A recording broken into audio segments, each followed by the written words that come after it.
धन्यवाद, जय हिंद। और मैं अनुरोध करूंगा भाई प्रवीण डागर जी से, वो आए और इन समस्याओं का समाधान करें। भाई बुजुर्ग को ज्यादा टाइम ना।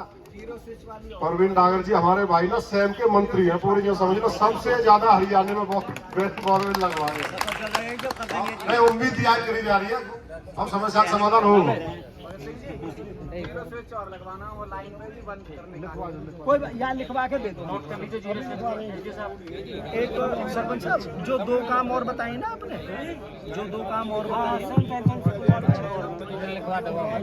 निखिल एक कागज पे लिख के भाई पे लिखवा दो, या एक कागज पे लिख के अलग से दे दो।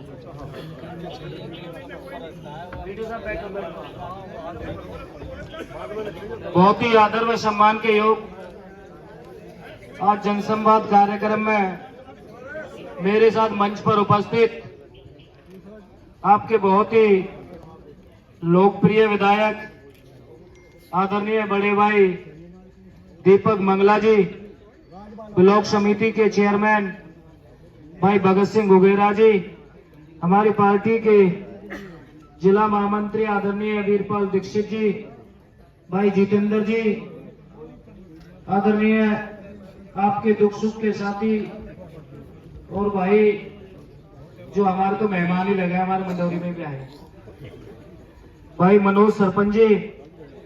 हरे किशन जी भी पूर्व सरपंच, भाई देशराज जी, बुधराम जी, संतराम सूबेदार जी, सुभाष थानेदार जी, जयराम सरपंच,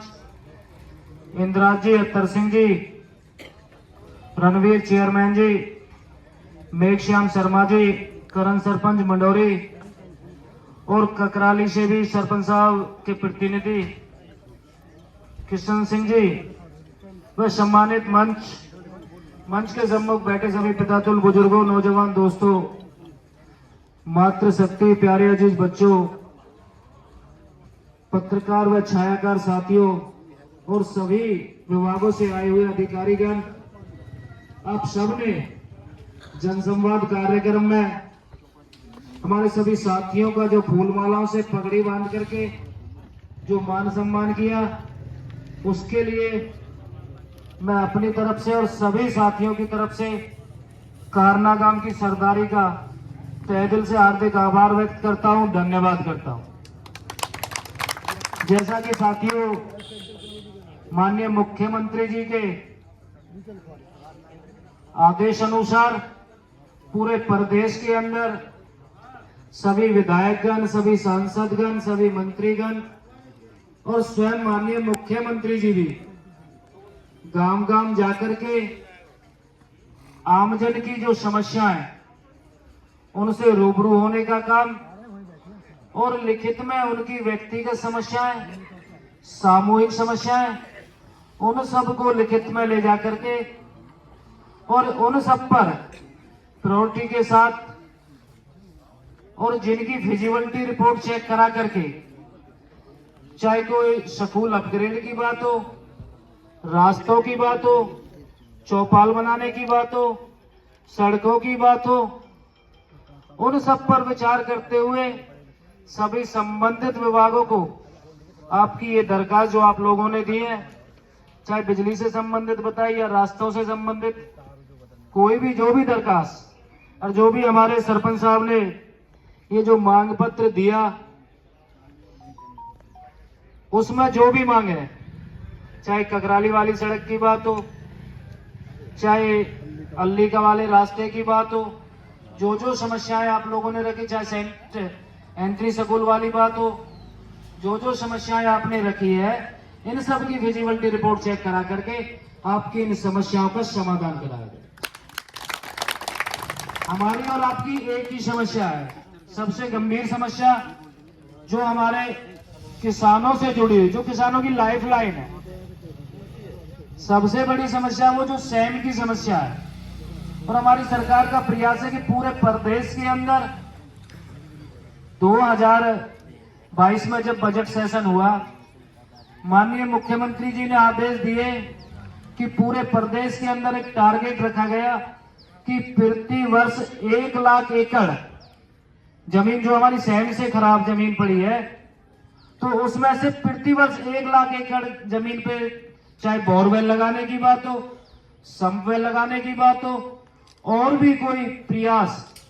उसके लिए करते हुए जो लक्ष्य रखा, उस लक्ष्य में हम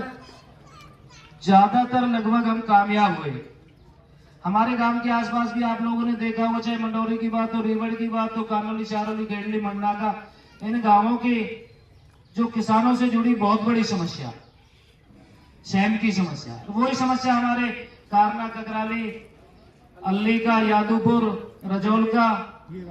और गोगेरा, इन सब गांवों में 8-10 गांवों में ये समस्या यहाँ पर भी है। तो हमने प्रयास किया, हमारी एक कमेटी है, सब 10-11 विधायक है, उसमें हम और हमारे दीपक मंगला जी कमेटी के चेयरमैन है, बिजली विभाग भी, सिंचाई विभाग भी और पब्लिक हेल्थ भी और पीडब्ल्यूडी भी, 4 डिपार्टमेंट उस कमेटी में। तो इरिगेशन से जो भी संबंधित शिकायत है, चाहे वो ट्यूबवेल लगाने की हो, नहर की खुदाई की बात हो या ड्रेन की खुदाई की बात हो, अभी हमने पिछले 2 महीने पहले एक प्रपोजल बनवाया अपना गौची ड्रेन का, फिर यहाँ से अपना दूधौला से लेकर के और सेवली तक इस ड्रेन की लगभग 4-4, 5-5 फुट खुदाई हो, और वो खुदाई जब हो जाएगी, जब हमारे किसानों को काफी राहत मिलेगी, जो सैम है जो ऊपर आ रही है, जो गंद जमी पड़ी है और जो सैम ऊपर आ रही है, जो पानी अगर ओवरफ्लो भी होगा तो पानी इस ड्रेन से होकर के, जनौली वाली ड्रेन से होकर के और उस ड्रेन में चला जाएगा और पानी सीधा जमुना में जा गिरेगा। तो उसके लिए भी हमने एक रिपोर्ट तैयार करवा रखी है, उसके एस्टिमेट भी बन रहे हैं।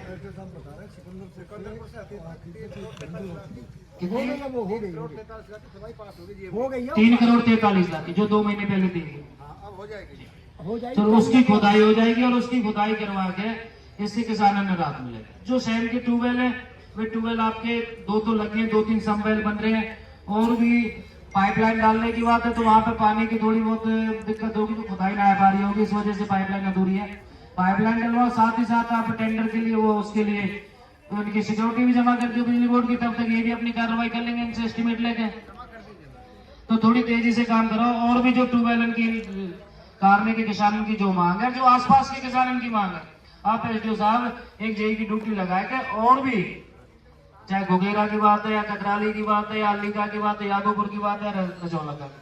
इन सब गांवों में एक बार और एक सर्वे करवा लो कि जहां जहां पे हमने ट्यूबवेल मंजूर करवाए हैं और फिर भी कहीं कमी रह रही है, तो 1-2 ट्यूबवेल, 2-2, 4-4 लगना चाहिए। वैसे सरकार का प्रयास है कि हमारी जो किसानों से जुड़ी समस्या है, सबसे प्रायोरिटी पे उन समस्याओं का समाधान कराइए। अभी आपने देखा होगा लगभग 64 ट्यूबवेल, 150 ट्यूबवेल हमारे मंजूर हुए, जो अभी भाई भगत सिंह जी ने कहा, क्योंकि सैम की समस्या कई गुना यहाँ से ज्यादा है, वहां पर कई गुना ज्यादा है। तो लगभग 150 ट्यूबवेल हमारे मंजूर हुए यकीन के अंदर, 64 ट्यूबवेल लग के है, बिजली कंप्लीट हो गए, 64, 25 ट्यूबवेल तो चालू और 39 ट्यूबवेल अगले 2 महीना में चालू हो गए, और लगभग 84 ट्यूबवेल इनके टेंडर लग गए। तो लगभग हमारे 200-250 ट्यूबवेल हमारे जब एरिया में लग जाएंगे, तो एक ट्यूबवेल की कैपेसिटी लगभग 60 एकड़ की है। 55-60 एकड़ में अगर लगातार 24 घंटा ट्यूबवेल चले, तो उसकी कैपेसिटी लगभग 60 एकड़ के पानी सुखाने की है। तो उसके आधार पर देखा जाए तो लगभग 10-12 हजार एकड़ जमीन, और हमारी 15,000 एकड़ जमीन पूरे जिले की जो सैम की समस्या से पीड़ित, लगभग 15,000 एकड़। और हमारा प्रयास है कि अगले 1-2 साल में यह सैम की समस्या का समाधान हम निश्चित तौर पर 100% करवा देंगे, आप निश्चित। दूसरा आप है कारने से और एहरवा की एक सड़क, कारना से एहरवा, बड़ी लंबी मांगी, कारने वाले मांगे गए, एहरवा वाले मांगे गए, 20-25 साल से लगातार मांग करते आ रहे, लेकिन पिछले 2-3 साल से आपने मांग ही बंद कर दी। कोई कहीं ना कोई, कभी हरे किशन जी तो कह रहे कि आगे कारने से यहाँ करवा तक जाएगी रोज की। पिछले 20 साल खूब मांगी, पहले मंत्री भी रहे यहाँ पे, लेकिन किसी ने गौर तो ना करी। एहरवा से कारले लगभग 2 करोड़, कारले ककराली की बात कर ली, ये तो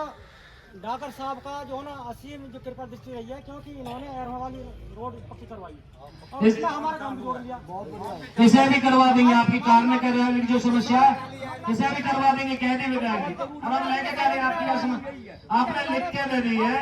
और इस पर भी गौर करवाएंगे, समस्या का समाधान करवाएंगे। आपने आप ही करवाई है, तो इसलिए लगभग 2 करोड़ रुपए की लागत से। और अभी हमने एक और सरकार ने हमारी एक स्कीम चलाई है कि जो मी काड़ा के तहत जो गांवों के अंदर गांवों के फिरनियों में जो जोड़ है उस पानी को जो वेस्टेज एरिया वो रास्ता खराब है, गांवन में आवागमन में भी दिक्कत है। उसके लिए हमारी सरकार ने एक योजना बनाई कि सभी गांवन में ज्यादातर जहां बड़ी दिक्कतें हैं और जहां पानी निकासी के कोई साधन नहीं बन रहे वहां पे सरकार की तरफ से मी काड़ा के तहत बिजली के पंप सेट लगाए जाएंगे और उस जमीन का सर्वे करवाया जाएगा जो आसपास में तालाब के आसपास में जो जमीन है। उसके लिए आपके गांव में भी एक तालाब मंगला जी के सहयोग से पास करवा दिया, लगभग 80 लाख रुपए की लागत से जो पीछे। और किसानों ने सिंचाई के पानी के लिए कोई खर्च न करना पड़ेगा। जो वहां पे पाइपलाइन डाली जाएगी सरकार डालेगी, यहाँ पे मोटर लगवाई जाएगी सरकार लगवाएगी और किसानों ने सिर्फ सिंचाई के फ्री में पानी दिया जाए। बहुत बड़ी ये जो योजना है पूरे प्रदेश में। नागर साहब हमने इस पे एक बोर लगा रखा है तालाब पे, उसका हमें 1 मीटर टकवा दिया जाए जिससे हम इस तालाब की सफाई कर सकें। सरपंच से रेजुलेशन करवाएंगे, सरपंच के अधिकार क्षेत्र की बात है। आप सरपंच साहब से एक रेजुलेशन लेकर आप करके सिक्योरिटी जमा करते हो, एलडीओ साहब एक कनेक्शन करवा देंगे। और जो भी किसानों से जुड़ी समस्या हमारा प्रयास है इन्हीं शब्दों के साथ भाई जो जन समस्याएं आपकी आई है इन सब हम ले जाएंगे माननीय मुख्यमंत्री जी के कार्यालय में देंगे और इन सब समस्याओं की विजिबिलिटी रिपोर्ट चेक करवा लेंगे। आपकी सारी समस्याओं का समाधान हम जरूर करवाएंगे, ये विश्वास और भरोसा। और जो 2014 के बाद से अपना कारने गांव में दो नौकरी तो परमानेंट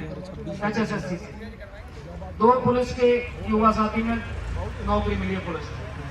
एक 4th क्लास में मिली और XKRNL के तहत 2 नौकरी मिली। तो लगभग 4-4-8 10 11 नौकरी सरकार ने दी है 2014 से और 2023 तक। भाई यहाँ पे बैठे भी होंगे उनके परिवार से संबंधित कोई लोग भी बैठे होंगे। पर्ची भी ना दी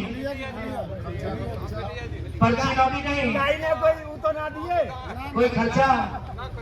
कहीं कोई प्लाट गहने दे दिए, कोई खेत गहने दे रहे। हमारी सरकार का प्रयास है कि बिना पर्ची और बिना खर्ची योग्यता के आधार पर नौकरी दी जाएगी। एक इनका भी लगा है दिल्ली पुलिस में,